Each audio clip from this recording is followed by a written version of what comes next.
आदि पुस्तक 27 पर्व। अनंतर इसहाक वृद्ध हुवन्ते चक्षु निस्तेज हेबारु आउ देखि पारिले नाही। सेतेबेले से आपणा ज्येष्ठ पुत्र एसो को डाकी कहिले, पुओरे। तहिं से उत्तर कला, देखंतु मु एठारे। तहु से ताहाकु कहिले, देख मु वृद्ध होइअछि, केउ दिन मोहर मृत्यु हबो ताहा मु जाने नाही। एबे विनय करूअछि, तुमे एतेबेले तूण और धनुकादि शस्त्र घेनी प्रांतर को जाई मो निमंते मृग आण। पुणी मु जे रूप भल पाए से रूप सुस्वादु खाद्य प्रस्तुत करी भोजन निमंते मो निकटक आण। तहिरे मोहर प्राण मृत्यु पूर्वरे तुमको आशीर्वाद करिब। इसहाक अपना पुत्र एसो को एई कथा कहिबा बेले रिबिका सुनिला।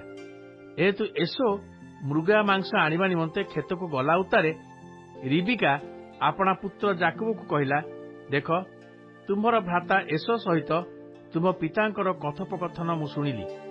से ताहाकु कहिले, तुम्भे मृगा मांस आनी आम्भ निमंते सुस्वादु खाद्य प्रस्तुत कर।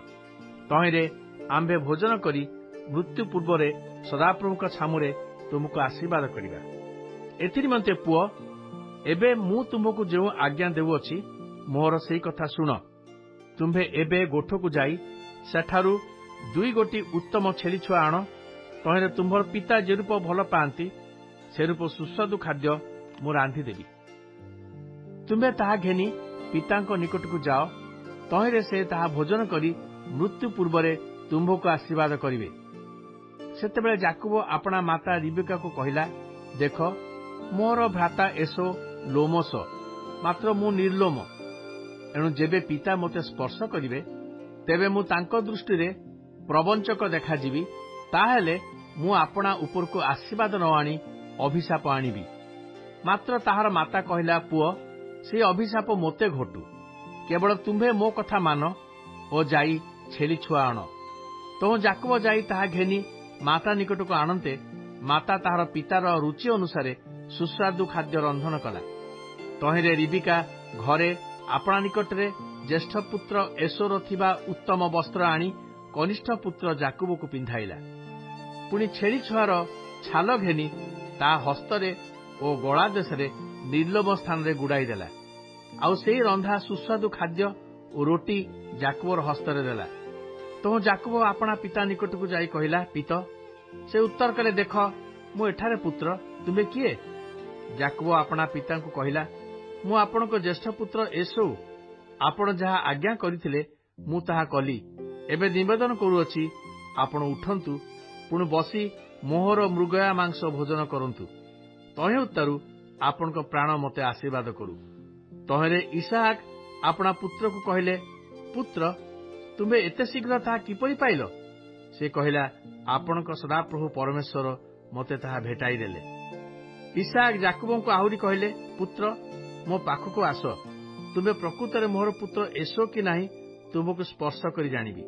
तो जाकब अपना पिता इसहाकଙ୍କ निकटको जाते से ताहाको स्पर्श करी कहिले, एई स्वर जाकबर स्वर, मात्र एई हस्त एसोर हस्त अटई।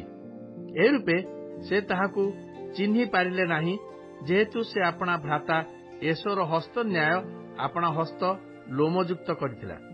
एणु से ताहाको आशीर्वाद कले। अनंतर से कहिले, तुम्बे कि नितांत मोहर पुत्र एसो? से कहा, हाँ मु सही। सेतेबेले इसहाक कहिले, ताहा मो पाखको आण, मु अपना पुत्रर आनित मृगया मांस भोजन करिबी। तहु मोहर प्राण तुम्भको आशीर्वाद करिब। तहिरे से निकटको आनी दियन्ते इसहाक ताहा भोजन कले। पुणी द्राक्षारस आनी दियन्ते ताहा पान कले।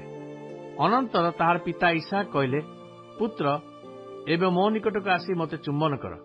सेतेबेले से निकटको जाई चुम्बन करन्ते इसहाक ताहार वस्त्रर गंध पाई ताको आशीर्वाद करी कहिले, देख सदाप्रभुंकर आशीर्वाद प्राप्त क्षेत्रर सुगंधी तुल्य मो पुत्रर सुगंधी। परमेश्वर आकाशर काकररू ओ पृथ्वीर उर्वरतारू उत्पन्न फल ओ प्रचुर शस्य ओ द्राक्षारस तुम्भको देउंतु। लोक समूह तुम्हर सेवा करंतु ओ नाना वंश तुमको प्रणाम करंतु। तुम्भे अपना ज्ञाति मानकर कर्ता हुआ। पुणी तुम्भर मातृपुत्र माने तुमको प्रणाम करंतु। जे तुमको अभिशाप दिए से अभिशप्त हेउ, ପୁଣି ଯେ ତୁମକୁ ଆଶୀର୍ବାଦ କରେ ସେ ଆଶୀର୍ବାଦ ପ୍ରାପ୍ତ ହେଉ। ଏହି ପ୍ରକାରେ ଇସାକ୍ ଯାକୁବଙ୍କୁ ଆଶୀର୍ବାଦ କଲା ଉତ୍ତାରେ ଯାକୁବ ଆପଣା ପିତା ଇସାକଙ୍କ ନିକଟରୁ ବାହାର ହେବା ମାତ୍ରେ ତାର ଭ୍ରାତା ଏସୋ ମୃଗୟାରୁ ଆସିଲା। ପୁଣି ସେ ମଧ୍ୟ ସୁସ୍ୱାଦୁ ଖାଦ୍ୟ ପ୍ରସ୍ତୁତ କରି ପିତା ନିକଟକୁ ଆଣି କହିଲା, ପିତ, ଆପଣ ଉଠି ପୁତ୍ରର ଆନିତ ମୃଗୟା ମାଂସ ଭୋଜନ କରନ୍ତୁ। ତହିଁ ଉତ୍ତାରୁ ଆପଣଙ୍କ ପ୍ରାଣ ମୋତେ ଆଶୀର୍ବାଦ କରୁ। ତହିଁରେ ତାହାର ପିତା ଇସାକ୍ କହିଲେ, ତୁମେ କିଏ? ସେ କହିଲା, ମୁଁ ଆପଣଙ୍କ ପୁତ୍ର, ଆପଣଙ୍କର ପ୍ରଥମ ଜାତ ଏସୋ। ସେତେବେଳେ ଇସାକ୍ ଅତିଶୟ କମ୍ପିତ ହୋଇ କହିଲେ, ତେବେ ଯେ ମୋ ନିକଟକୁ ମୃଗୟା ମାଂସ ଆଣିଥିଲା ସେ କିଏ? ତୁମ୍ଭ ଆସିବା ପୂର୍ବେ ମୁଁ ତାହା ଭୋଜନ କରି ତାକୁ ଆଶୀର୍ବାଦ କଲି, ଆହୁରି ସେ ଆଶୀର୍ବାଦ ପ୍ରାପ୍ତ ହେବ। ଏସୋ ପିତାର ଏହି କଥା ଶୁଣିବା ମାତ୍ରେ ଅତ୍ୟନ୍ତ ବ୍ୟାକୁଳ ଚିତ୍ତରେ ମହାଚିତ୍କାର କଲା। ପୁଣି ଆପଣା ପିତାଙ୍କୁ କହିଲା, ପିତ, ମୋତେ ମଧ୍ୟ ଆଶୀର୍ବାଦ କରନ୍ତୁ। ତଳେ ଇସାକ୍ କହିଲେ, ତୁମ୍ଭର ଭ୍ରାତା ଆସି ବଞ୍ଚନା କରି ତୁମ୍ଭର ପ୍ରାପ୍ତବ୍ୟ ଆଶୀର୍ବାଦ ହରଣ କଲା। ତହିଁରେ ଏସୋ କହିଲା, ତାହାର ଯଥାର୍ଥ ନାମ କି ଯାକୁବ ନୁହେଁ? ଯେହେତୁ ସେ 2 ଥର ମୋତେ ପ୍ରବଞ୍ଚନା କଲା। ସେ ପୂର୍ବରେ ମୋର ଜ୍ୟେଷ୍ଠାଧିକାର ହରଣ କରିଥିଲା, ପୁଣି ଦେଖ ଏବେ ମୋର ପ୍ରାପ୍ତବ୍ୟ ଆଶୀର୍ବାଦ ହିଁ ହରଣ କଲା। ସେ ପୁନର୍ବାର କହିଲା, ଆପଣ କି ମୋ ନିମନ୍ତେ ଗୋଟିଏ ଆଶୀର୍ବାଦ ରଖିନାହାନ୍ତି? ତ ଇସାକ୍ ଏସୋକୁ କହିଲେ, ଦେଖ, ମୁଁ ତାହାକୁ ତୁମ୍ଭର କର୍ତ୍ତା କଲି, ପୁଣି ତାହାର ଜ୍ଞାତି ସମସ୍ତଙ୍କୁ ତାହାର ଅଧୀନ କଲି, ଆଉ ଶସ୍ୟ ଓ ଦ୍ରାକ୍ଷାରସ ଦ୍ୱାରା ତାହାକୁ ସବଳ କଲି। ଏହେତୁ ପୁତ୍ର, ଏବେ ତୁମ୍ଭ ନିମନ୍ତେ ଆଉ କଣ କରିପାରେ? ତଳେ ଏସୋ ପୁନର୍ବାର ଆପଣା ପିତାଙ୍କୁ କହିଲା, ପିତ, ଆପଣଙ୍କର କି କେବଳ ଗୋଟିଏ ଆଶୀର୍ବାଦ ଥିଲା? ହେ ପିତ, ମୋତେ ମଧ୍ୟ ଆଶୀର୍ବାଦ କରନ୍ତୁ। ଏହା କହି ଏସୋ ଉଚ୍ଚ ସ୍ୱରରେ କାନ୍ଦିବାକୁ ଲାଗିଲା। ତହୁଁ ତାହାର ପିତା ଇସାକ୍ ଉତ୍ତର ଦେଇ କହିଲେ, ଦେଖ, ତୁମ୍ଭର ବସତି ପୃଥିବୀର ଉର୍ବରତା ବିହୀନ ଓ ଉପରିସ୍ଥ ଆକାଶର କାକର ବିହୀନ ହେବ। ତୁମ୍ଭେ ଖଡ୍ଗଜୀବୀ ଓ ଆପଣା ଭ୍ରାତାର ଦାସ ହେବ। ମାତ୍ର ଯେତେବେଳେ ତୁମ୍ଭେ ବନ୍ଧନ ଛିଣ୍ଡାଇବ, ସେତେବେଳେ ଆପଣା କାନ୍ଧରୁ ତାହାର ଜୁଆଳି ପକାଇଦେବ। ଏହି ପ୍ରକାରେ ଯାକୁବ ଆପଣା ପିତାଠାରୁ ଆଶୀର୍ବାଦ ପାଇବା ହେତୁରୁ ଏସୋ ତାହା ପ୍ରତି ଈର୍ଷାଭାବ ବହି ମନେ ମନେ ଭାବିଲା, ମୋହର ପିତୃ ଶୋକକାଳ ପ୍ରାୟ ଉପସ୍ଥିତ। ତହିଁ ଉତ୍ତାରେ ମୁଁ ଆପଣା ଭ୍ରାତା ଯାକୁବକୁ ବଦ୍ଧ କରିବି। ମାତ୍ର ଜ୍ୟେଷ୍ଠ ପୁତ୍ର ଏସୋର ଏରୂପ କଥା ରିବିକାର କର୍ଣ୍ଣଗୋଚର ହେଲା। ତହୁଁ ସେ ଲୋକ ପଠାଇ କନିଷ୍ଠ ପୁତ୍ର ଯାକୁବକୁ ଡକାଇ କହିଲା, ଦେଖ, ତୁମ୍ଭର ଭ୍ରାତା ଏସୋ ତୁମ୍ଭକୁ ବଦ୍ଧ କରିବା ମାନସରେ ଆପଣାକୁ ପ୍ରବୋଧିତ କରୁଅଛି। ଏଣୁକରି ପୁତ୍ର, ମୋର କଥା ଶୁଣ। ତୁମ୍ଭେ ହାରଣ ନଗରକୁ ପଳାଇ ମୋର ଭ୍ରାତା ଲାବନ ନିକଟକୁ ଯାଅ। ପୁଣି ଯେ ପର୍ଯ୍ୟନ୍ତ ତୁମ୍ଭ ଭ୍ରାତାର ପ୍ରଚଣ୍ଡ କ୍ରୋଧ ନିବୃତ୍ତ ନ ହୁଏ, ସେ ପର୍ଯ୍ୟନ୍ତ କିଛି କାଳ ସେଠାରେ ଥାଅ। ଅନନ୍ତର ତୁମ୍ଭ ପ୍ରତି ତୁମ୍ଭ ଭ୍ରାତାର କ୍ରୋଧ ନିବୃତ୍ତ ହେଲେ ଓ ତୁମ୍ଭେ ତାହା ପ୍ରତି ଯାହା କରିଅଛ ତାହା ସେ ପାସୋରି ଗଲେ, ମୁଁ ଲୋକ ପଠାଇ ସେଠାରୁ ତୁମ୍ଭକୁ ଅଣାଇବି।